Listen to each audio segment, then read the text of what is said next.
From fabulous Las Vegas, Nevada, this is Pod Therapy. Real people, real problems, real therapists. If you have any questions you'd like to ask or advice you'd like to give, come on over to podtherapy.net and join the conversation. This week, Jim is on vacation, but don't worry, we have a Jim robot filling in, and I guarantee you will not notice the difference. Robot noises. And now, broadcasting from Level 9 Studios, that guy is Dr. Jim Jobin. I'm Nick Tangeman. It's time for some Pod Therapy. So I demand that you call me Robo Jim for the rest of the episode. Done. Deal. So hello, listeners. This is may or may not be real Jim. Maybe an Android simulation of the actual Jim. But yeah, so the real Jim, when you are hearing this, is on the beach in California. But Jim from the past is here to take good care of you. So luckily, we still get to record this episode. So we refer to this as a bank episode, which is funny, Nick, because we have no real reason to even be honest to the listener. We could totally just play this off like this is all happening the actual day that they're listening to it. They would never know. Yeah, why not? You know what? All right. We've lied about other stuff. We've been lying this whole time. They think that we're therapists. There's so much. This whole thing is built on a lie. Yeah. So, disregard everything I just said. This is totally being taped, you know what, minutes before you downloaded this pod. Yep. Jim is safely sitting in his office right now, looking out the window, staring at a bird. So, well, I hope you have a nice vacation. Thank you. I'm looking forward to it. I get to bring my kids and make sandcastles and get a sunburn and all the other tourist crap. So, all the good stuff. All the good stuff. So it will be fun, and I will not miss you. And likewise, I will not miss the double workload I'm leaving behind. We could use a break from each other. That's true. It's time. Yeah, it is. Wow, I didn't know you felt like that, though. Okay. Oh, shit. Awkward. Well, all right. Well, speaking of dealing with unpleasant emotions. Yes. There's new research. There is. About how people deal with unpleasant emotions. So let's dive into it. A new study indicates that emotional eating in childhood is learned at home. This is fascinating stuff. Emotional eating is learned in your childhood at home. So the study was published in the Pediatrics Obesity Journal, and it found that genetics only play a small role in young children's emotional overeating or undereating, unlike other eating behaviors in childhood, such as food fussiness. So basically, when we see obesity in childhood, or we see underweight children, or underweight in adolescents, for a while there was this theory that genetics were probably the best reason for this, that if we studied the genetic lineage, we discover some people are sort of predisposed, to obesity or predisposed to one way or the other.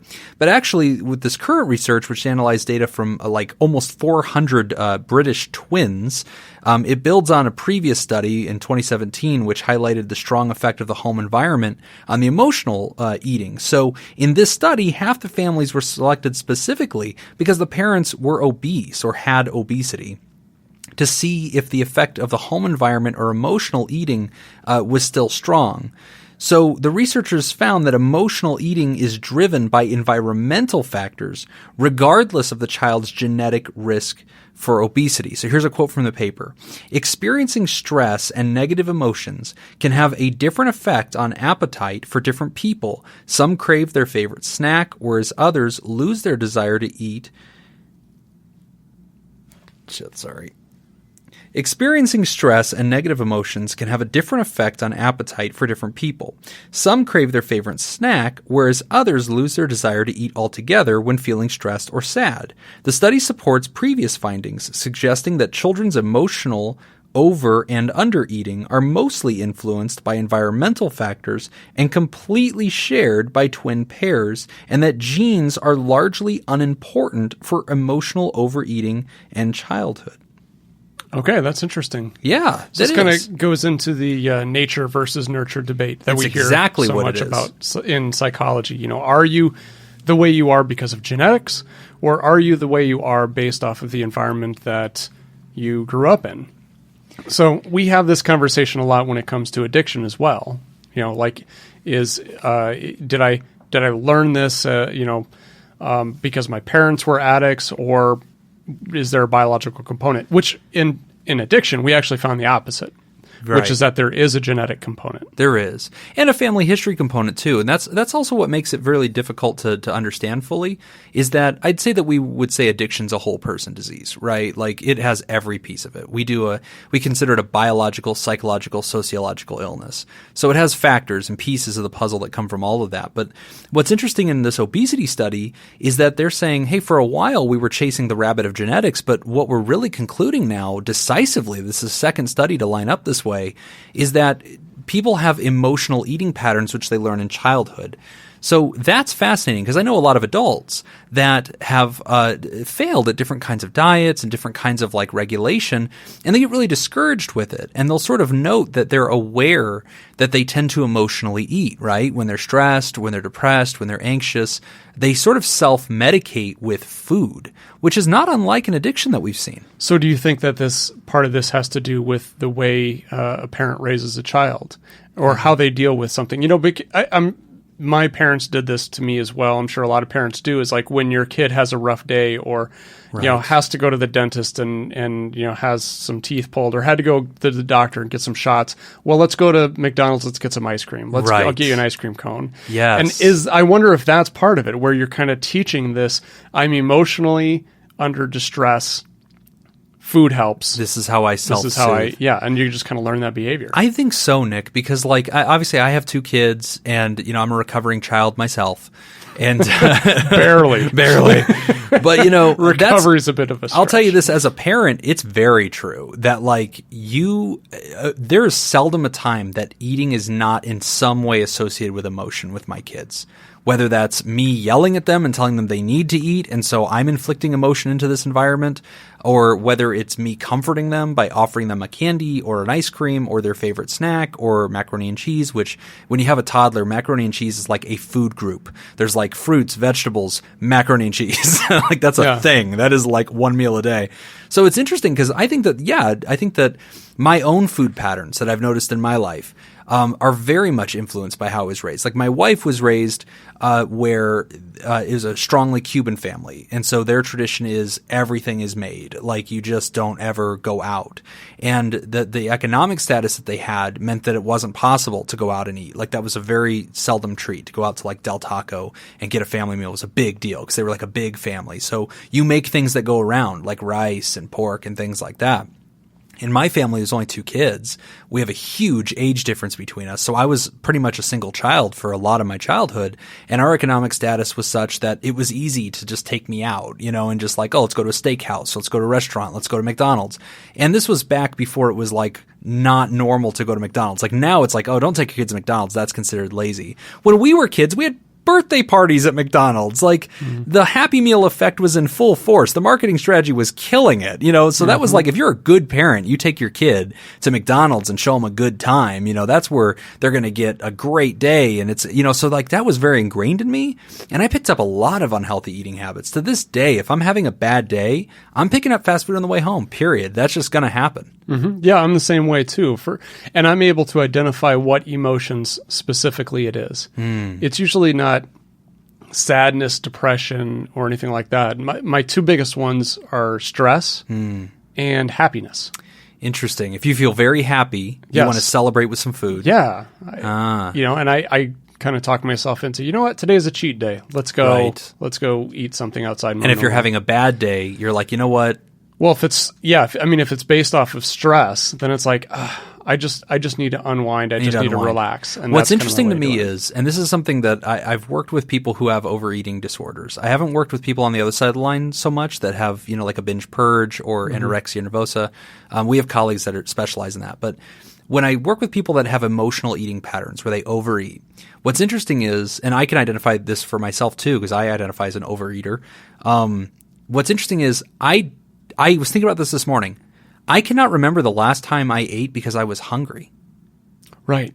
Now stay with me on that. That's like an odd statement because like if there's a hashtag first world problem, that's it. Like first world problem, I don't eat when I'm hungry. I don't remember the last time I was hungry. Well, if you think about it, we're one of the few countries that go hunting on a full stomach. Right. Yeah.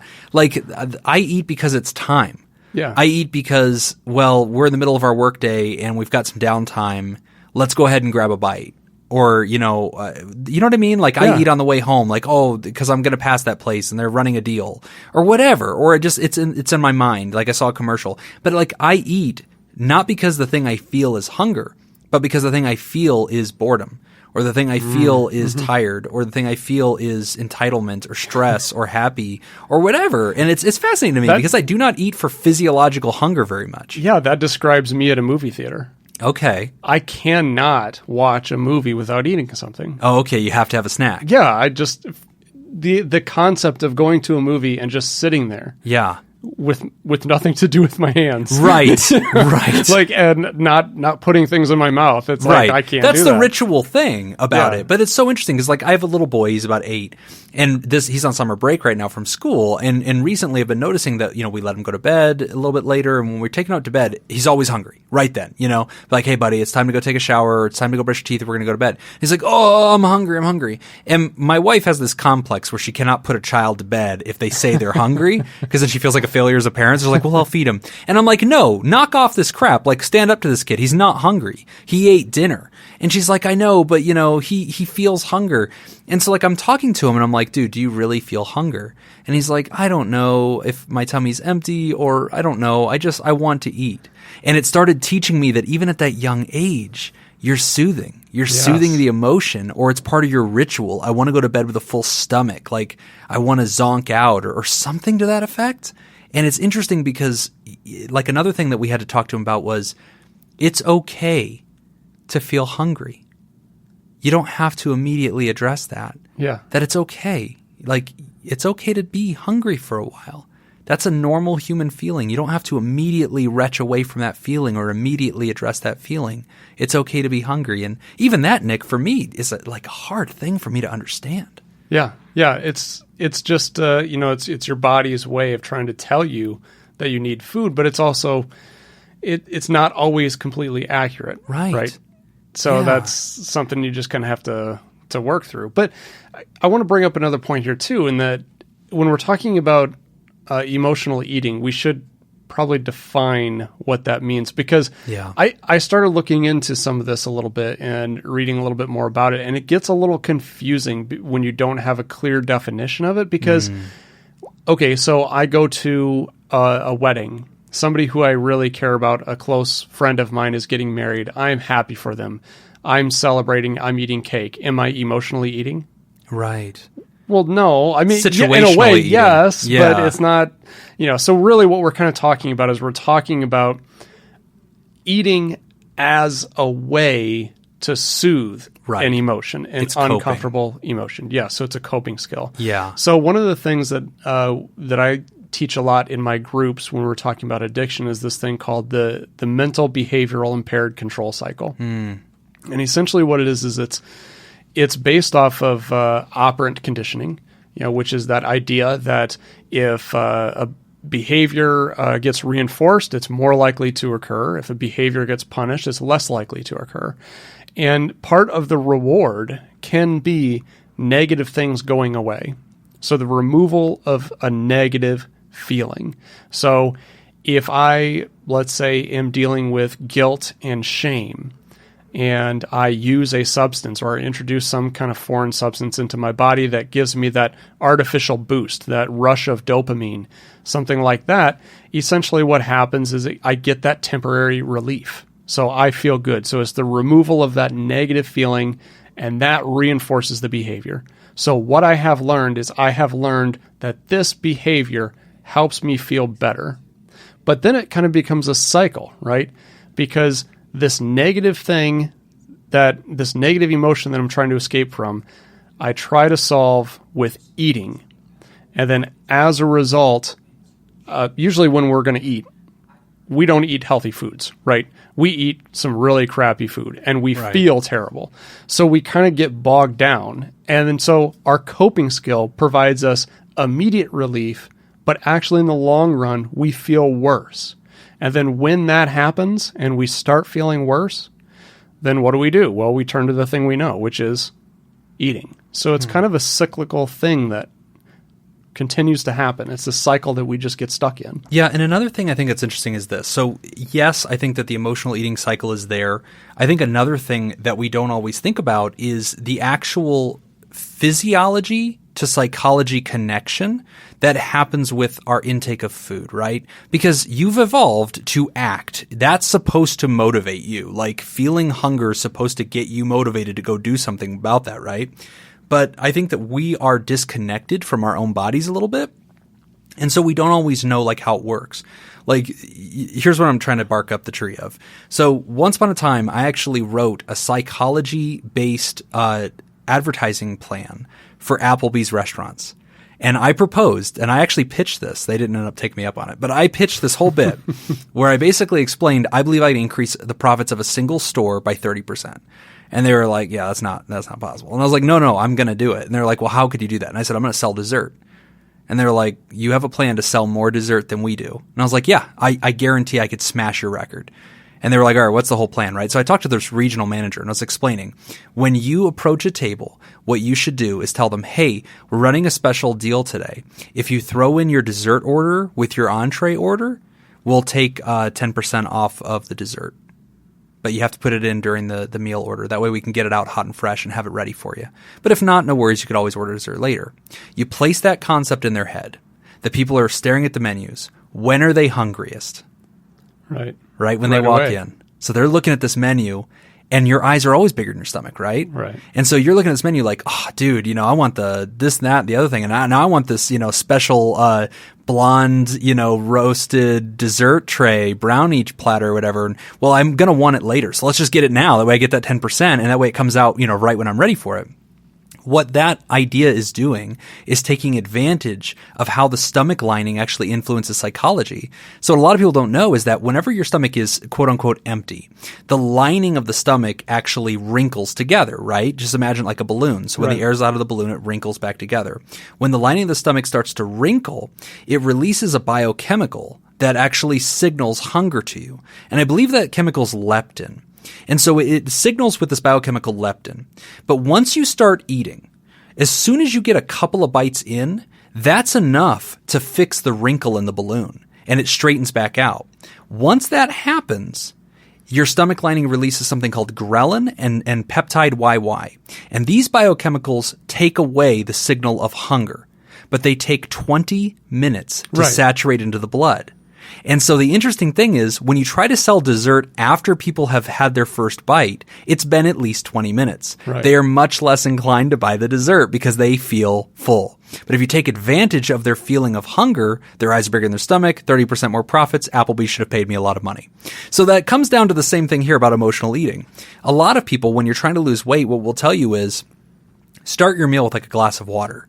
Or start with something and take your time, like pace yourself. If you force yourself to encounter your meal or your eating time in a wave of 30 to 45 minutes or an hour and really go slow with it, you'll find you don't even finish your meal because the feeling of hunger will cease 20 minutes after your first bite. And it just has to do with the biochemicals, ghrelin and peptide YY, that just have to get to a therapeutic level inside of your bloodstream for the sensation of hunger to actually be ceased. Mm-hmm. So it's fascinating because we've for so long thought of it as a genetic thing, but I think it's really the interplay of not only the environment, not only emotional eating, not only regulation of self, but also a failure to understand the physiology and how that affects the psychology of our brain. Because they say the stomach is the second mind.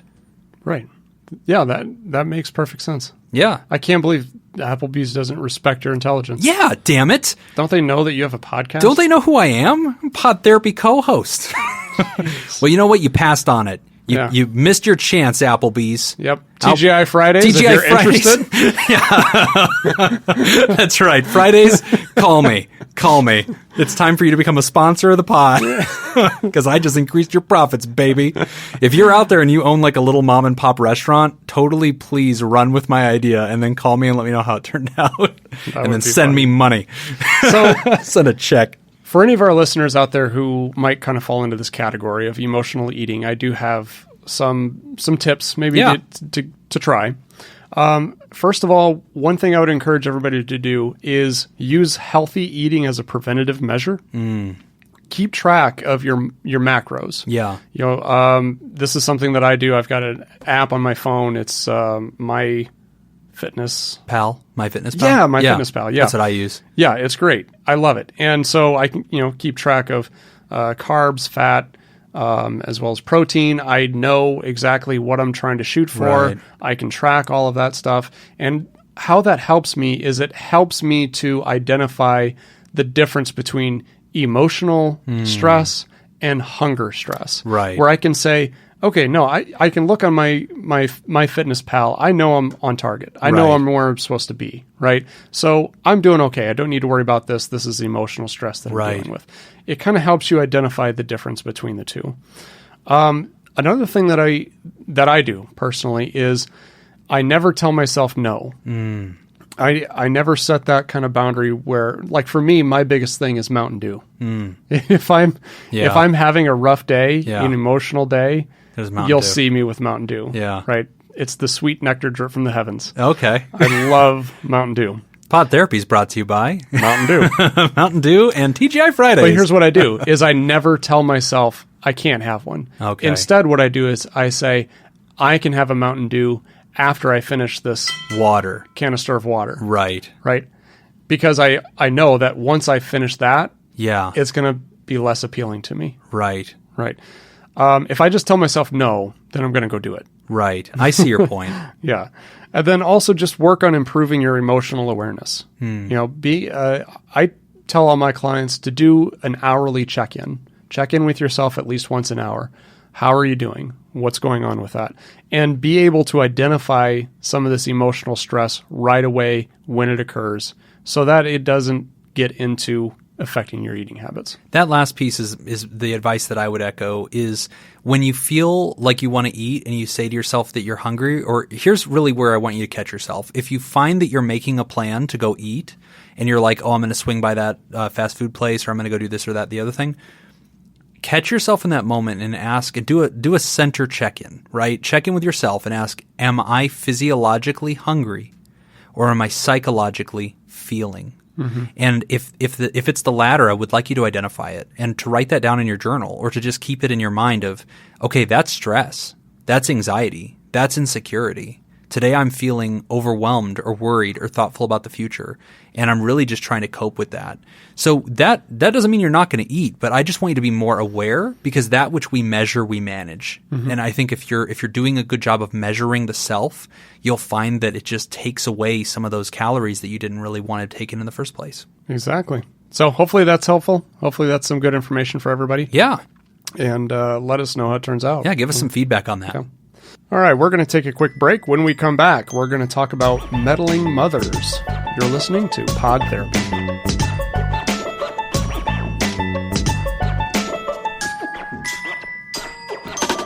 We're back. You're listening to Pod Therapy, and it is time to read our listener mail. This one is titled, My Mother is Calling My Work Supervisor and Ruining My Internship. Oh, man. Okay.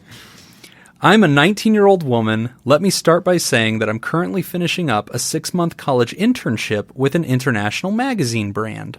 This internship is part of my school curriculum, so it's compulsory and will play a heavy part in influencing my GPA. When I first came on the team, it was clear from the get-go that they never really needed an intern. As such, most of my job happens at oddball hours, late in the week, when people start assigning me tasks they can't finish. As I'm getting my diploma in the media industry, this is nothing new and, in fact, pretty standard. Additionally, the magazine will be shutting down shortly after I leave. My mother has grown increasingly irritable when it comes to my odd work hours and the fact that I'm coming home late. I'm coming home at about 9 p.m. and I have to run some last-minute errands for my job. I'm hardly late. Anyway, she gets angry when I have to bring certain things from work home, like clothes, equipment, products, etc. My mother started to call up my supervisor to yell about my job. Wow. She's already called my supervisor tonight and is planning to call her again tomorrow. No. Obviously, I don't want her to do this because it's humiliating, and I'll be humiliated in front of my boss, and my boss is the one grading me. But it's too late now, and I'm trying to figure out how to do damage control. Is there any way that I can get this whole situation under control before I get humiliated in front of my whole office? So hypothetically, how would you feel, Jim, if my mom called you to complain that I'm working too much? She does. We talk once a week. She says that. She complains about other things, though. Right. The weather. The prices went up at the buffet, odds and ends. But that's so amazing because we've had interns, and I think we generally are very gentle with our interns, and we were interns once. Right. But gosh, that is That's humiliating. That is. And, that last question there of is there any way to get this under control? Yeah, I feel like that ship has sailed. I don't know.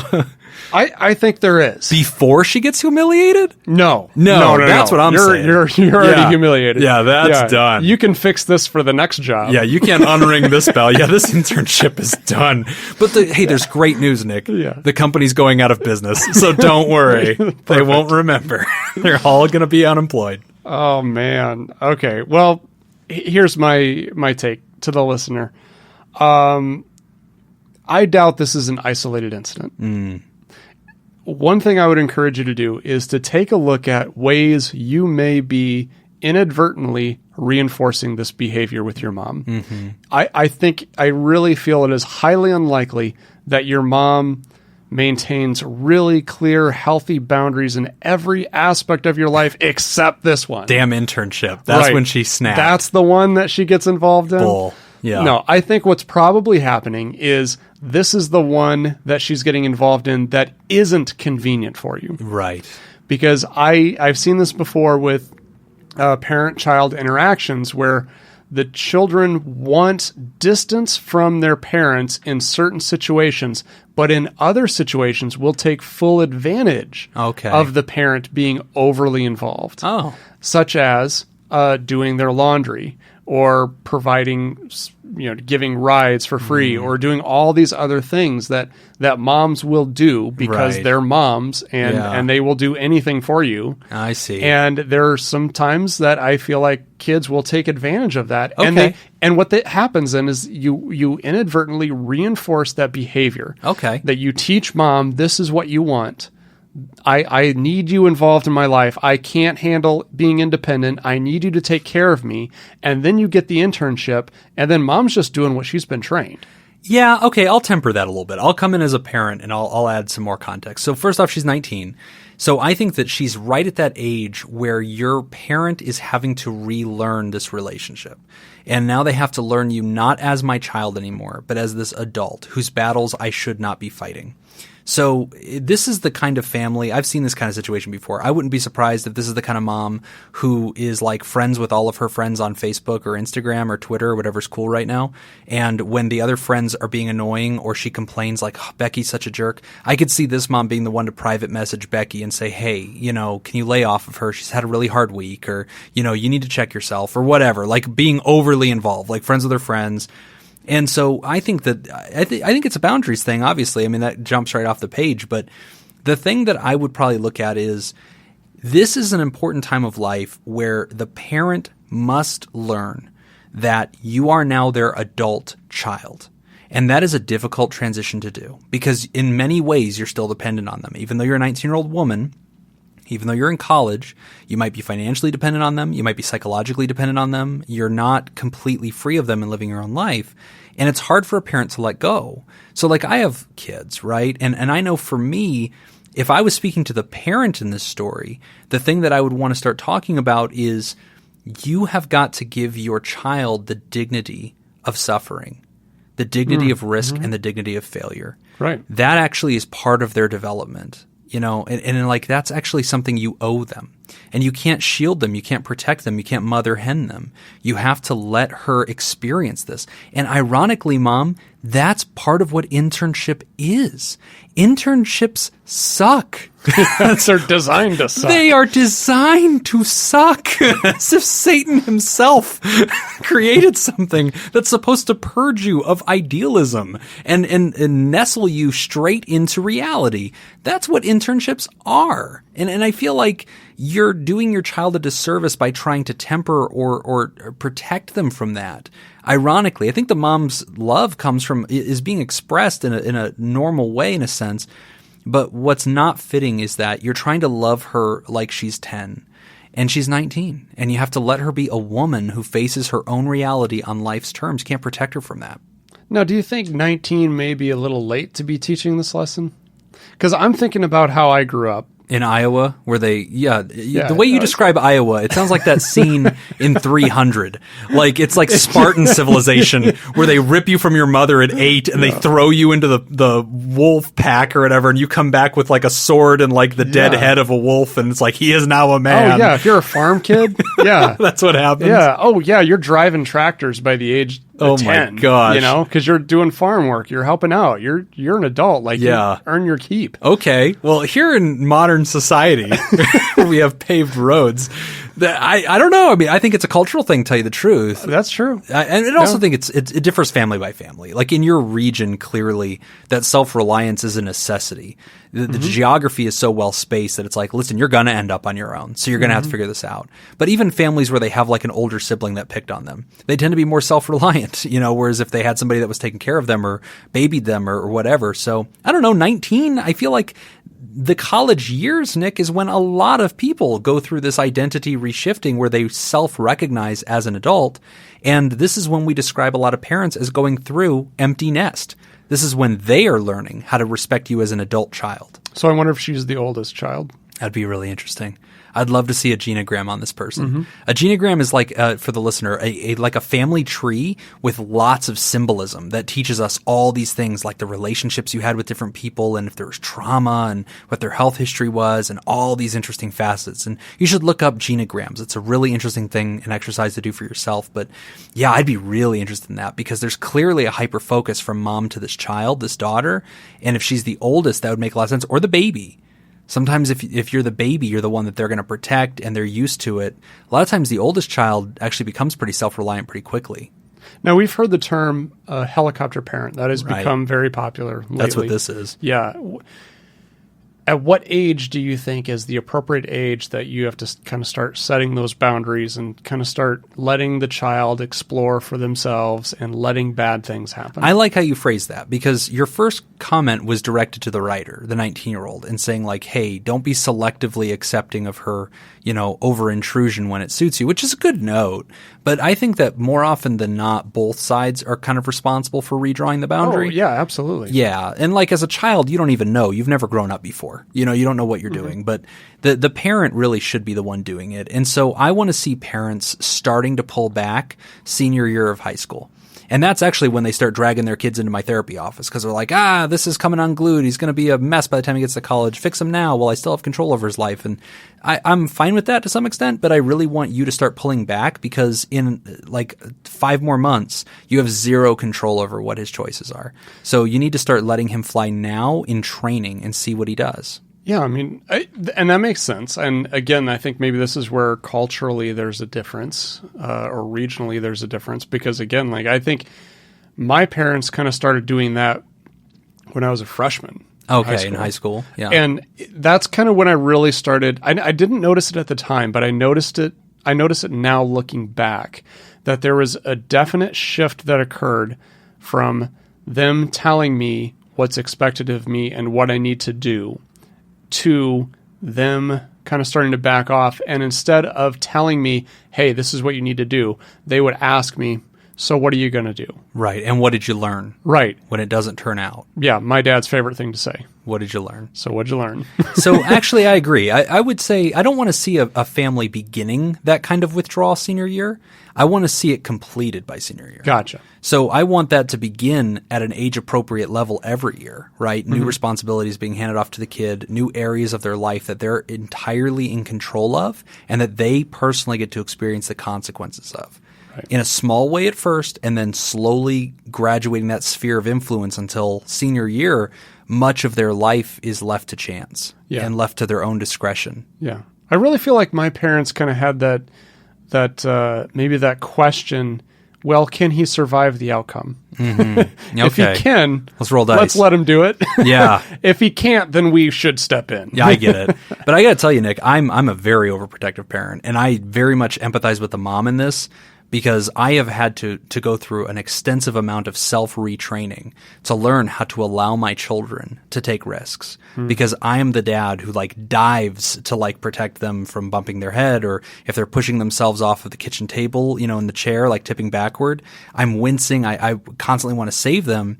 But I had this recognition where I realized, you know what? The reason I wince at that is because I've done that and fallen back and hurt myself. And if I deny you that learning opportunity, I'm really ensuring that you get hurt more often, not less. That's a good point. And so I had to realize as a parent that allowing them to skin their knee is better than allowing them to get decapitated. So it's better that I let them take the small injuries that they'll recover from. That way they can be immune to the larger injuries that would have devastated them. Good point. So I'm with you, Mom, but also back it on off. And 19-year-old girl, good luck in college, and wrap this internship up, change your name. It's still time. Marry the first guy you meet, take his last name. This is all going to work out. The good news is there's a lot of other industries you can work in. Yeah, and every internship's designed to suck. And that's what college is for, kid. And I'm sorry you got humiliated, but use this as an opportunity. Tell your mom how you feel. At least do that. Tell her this was humiliating. And then ban her and create like some kind of boundary. You say, Mom, I forbid you from doing certain things. I need to adult a little bit on my own, and see how she responds to that. But yeah, I encourage you to try to establish a boundary somehow, because that is nuts.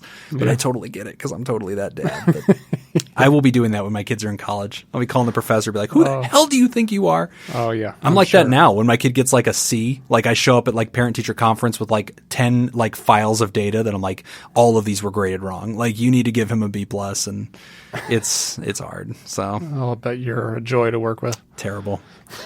Terrible. My wife's a teacher at my son's school. Oh, God. Yeah, so it's That's awful. even worse. So it's always her colleague, and she's like, okay, chill the F out. And I'm like, no, I will not chill the F out. She's ruining his chances to get into Harvard. Oh, my God. Yep. We're going to take a quick break. When we come back, we talk about students who self-harm. You're listening to Pod Therapy.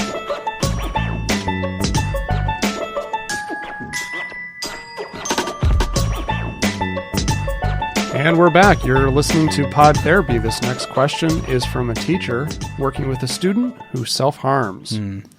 My student is self-harming and may not get help. What should I do? I'll call the student Leah.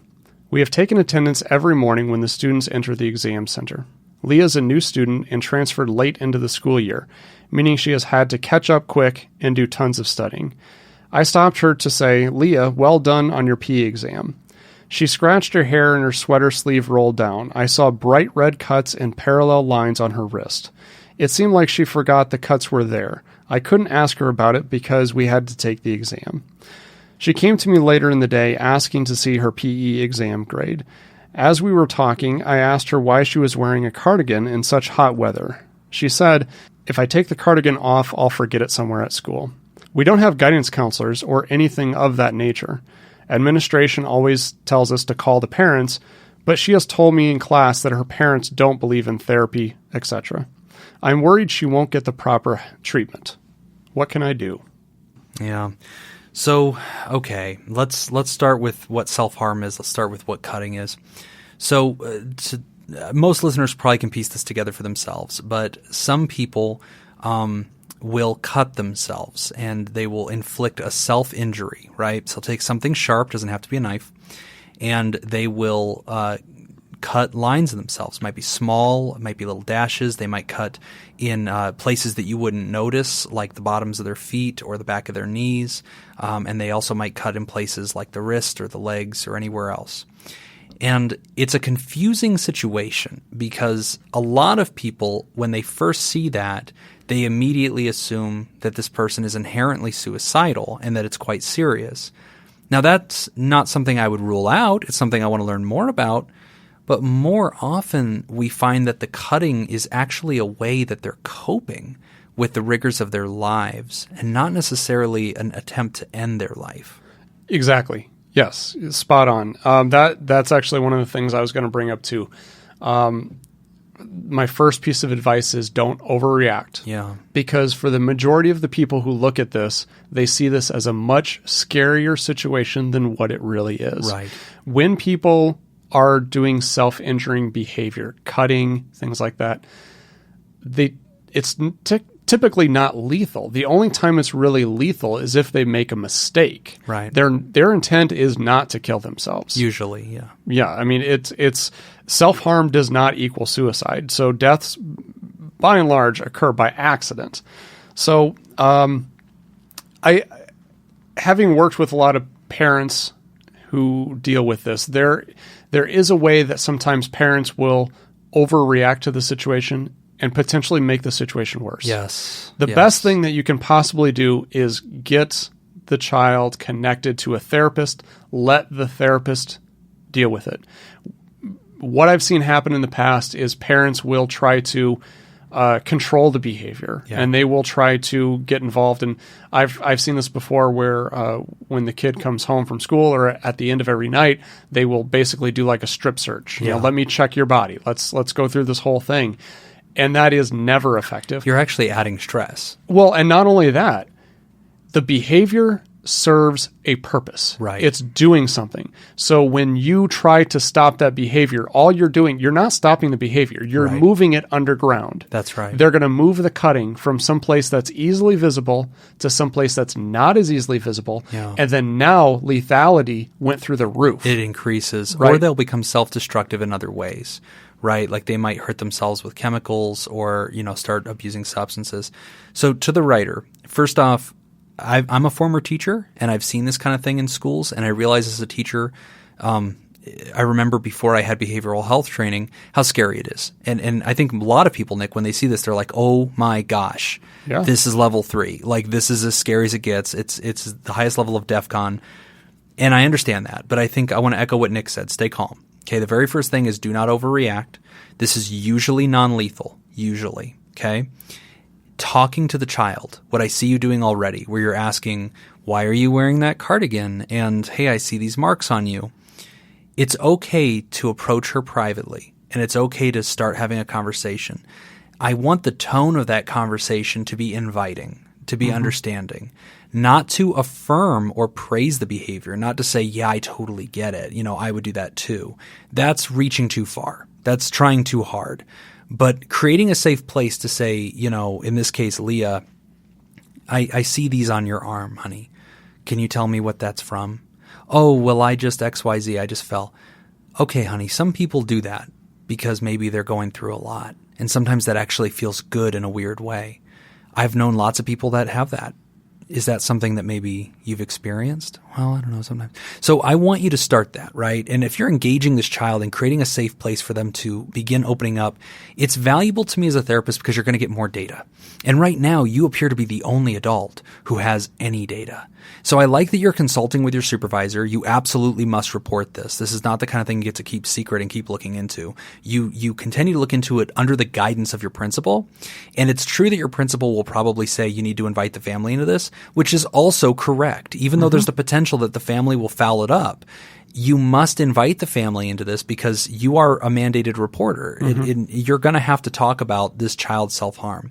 However, I would like you to do some research first. I would like you to consult with somebody in your community, a therapist who's willing to do an hour of pro bono work and come down into the parent conference and explain, hey, here's what self-harm is, here's what cutting is, here's the right way to adapt to it.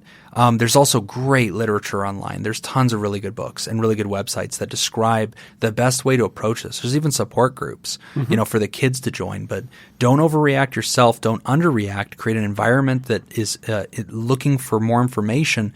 Yes, tell the principal. Yes, tell the parents. But try to increase your own awareness of it too. Definitely. Well, and I think, there's, like I said before, get the child connected to a therapist. Yeah. Let the therapist work out all the details. But in the meantime, there are little things that you can do to be supportive. As the child is working with the therapist and they're sorting out dealing with the emotion and dealing with where all this is coming from, In the meantime, I would say get her a first aid kit. Yeah. Teach her how to use it. Yeah. And also really stress and kind of have a conversation with her about making sure she never goes to sleep while she's still bleeding. And one thing it seems very counterproductive because it almost kind of sounds like you're condoning the behavior. But in a way, when you show the child, look, I'm not going to try to stop you from doing this. I'm concerned. I want to make sure that you're safe. I want to make sure that you're going to be okay. When you do that, you are now an ally. Yeah. They confide in you, they trust in you, and you've gotten yourself a little bit closer towards helping them. That's right. And talking them into going to see a therapist. Yeah. And they may buy into that if they see that you're an ally. So I went to a seminar with a researcher in this field who's really brilliant. He's written several books on this topic. But one of the examples that he used like a stereo as an example, where the stereo is really loud. And this is kind of representing what's going on in their head. Yeah. It's really loud. The cutting is kind of their volume switch, their volume knob. It kind of helps turn things down. And he made a really good point in that he said, if you deprive them of the volume switch, the only thing you leave them is the on-off switch. That's when it becomes lethal. Okay, that's when it becomes bad. So don't just say you need to stop this and punish it. And you don't punish the behavior. You don't say you need to stop this behavior. You need to stop this cutting. No, you need to get into therapy. Let the therapist work that out. That's the key. And that's the thing I want everybody to hear that Nick just said, because the big, huge statement in that is this is above your pay grade. And I don't mean that in an insulting way. What I mean is this is beyond the scope of what you as a teacher are supposed to know how to deal with. So when we use the metaphor of the stereo, the on-off switch, we're not telling you not to discourage the behavior. We're telling you that just discouraging it doesn't solve it, right? This is like the fruit of a tree. You have to deal with the root of the problem. And so getting to the next level of care is important. Another thing I want to tell you is don't make promises you can't keep. A lot of teachers, because they ally really easily with the student, they tend to think, well, okay, I'm going to confront the kid. And the kid will say, don't tell my parents. If you promise not to tell my parents, I'll tell you what's going on. And a lot of teachers feel like they're going to take that offer. And I'm going to tell you, you are probably a mandated reporter. You are going to need to tell your principal, and your principal is going to tell you to tell the parents. And even though that's going to be unsatisfying, it is the messy, muddy process toward a resolution that ultimately results in a behavioral health professional being invited into this. Now, when we started this conversation, we started with trying to help everybody understand that cutting and self-harm behavior is not always suicidal. And so that should cause the audience, I think, Nick, to have a sigh of relief and say, oh, okay, so don't overreact, don't freak out. Yes, and also don't delay, don't sweep it under the rug, don't say that this is no big deal. And some people, I agree with that metaphor of the stereo. I think that's true, but I want to be careful because as a parent, when I hear that statement, I can see some people misunderstanding what you meant because I know what you really meant. You're trying to talk about the root of the problem and not just dealing with the symptoms of the problem, right? But I want to make sure people understand that we're not saying that if you take away cutting, they're going to kill themselves. We're saying let's address everything at once. Not just come in and say, don't do that and shake your fist at them. They need help. They need a therapeutic process ultimately to heal this pathology that's in their life. Right. I mean, ultimately, what they're doing is a coping skill. Yes. It's a coping mechanism. What are they coping with? Right. That's exactly. key. And if we don't address that and we just remove the coping mechanism, yes, then what can they're going to act out in another destructive way, whatever that is. I mean, whether it's stopped short of suicide, it's going to be another self-destructive way. So A, we need to deal with the root problem, and B, teach them new coping skills, which is also very important. And I'd like to see more schools deal with that. But there's like very few mental health first aid programs in schools. And that's something I think is woefully inadequate. But thank you so much for this question. I think you are a good teacher. You are a credit to your field. You care about this child. So now take it to the next level. Do not sit on this information. It is not adequate that you've posted it to the internet. You must now go to your principal and seek help for this child. As a teacher, or a former teacher, Jim, what would your advice be in talking to the parents about how can you convince a parent that therapy can be beneficial? You know, I've had a lot of parents that don't believe in it, think it's voodoo. I've also encountered some folks that for religious reasons, they think it's voodoo. And the way that I usually try to gentle it down is I try not to quote science at them, right? Because if I notice that's already not appealing to them, it's not convincing, I don't start there. I try to really I try to be more approachable. I try to seem less credible than I really am. So I try to come at it as, hey, I'm just a helper. And you know how kids are. I mean, they get into all sorts of trouble, right? So, my job is just to help kind of untangle the knot. That's all. You're not a bad parent. That's usually what parents are afraid of, is that you're going to tell them, you're a bad parent, you did this to your child, I'm going to take your kid away, or I'm judging you. So there's some defensiveness. Parents are very defensive. And so as a helper who targets kids or gets to work with kids, one of the very first things I'm interested in is helping your child not hurt anymore. Not placing blame. I'm not trying to figure out, I'm not a detective. I just want to help your child not hurt anymore. That's it. I want to heal your family. And I'm just a helper. That's it. So, it's really scary, and this is a really hardcore question, but, get help for that child immediately, report immediately, and try to seek a professional who can come in and assist with the situation. Your school district may not have counselors, but I promise you they're going to have some kind of mental health resource in that district. It is going to be required by law somehow. And so you need to seek those resources and immediately report. Yeah, there's got to be some resources out there. Yes. In place. If not, then this is a great time for you to become an advocate. Yes. And work towards solving this problem in your community. But immediately report to your boss. Yep. That is imperative. You must do that, and you're going to have to let the parents know too. Yep. All right. Well, thank you for writing in. Thank you so much. All right, that's all the time that we've got for this week's session. Thank you to those who contributed to our show today. We really appreciate it. Remember, pod therapy isn't something you should keep all to yourself. Help us reach others by sharing this episode. You can find us at facebook.com/podtherapy or on Twitter @PodTherapyGuys. Do you want to add your own advice to today's questions? Post your thoughts at podtherapy.net and join the conversation. Oh, I'm Nick Tangeman. I'm on vacation. This is I'm Robot on vacation too. I'm not paying attention. Thanks, and we'll see you for your appointment next week. Bleep, bloop, bleep.